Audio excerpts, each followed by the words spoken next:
саусақ, үш дегенім үш саусақ, төрт дегенім төрт саусақ.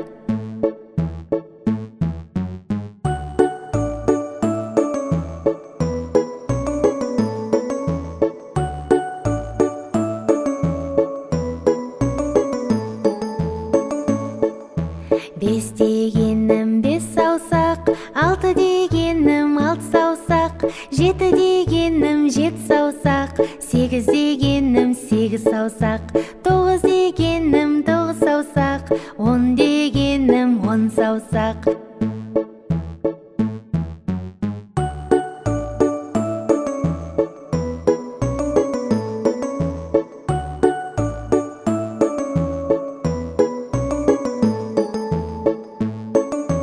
Он қолымда бес саусақ, сол қолымда бес саусақ, екеуін қосып санап ем, барлығы болды он саусақ. Екеуін қосып санап ем, барлығы болды он саусақ.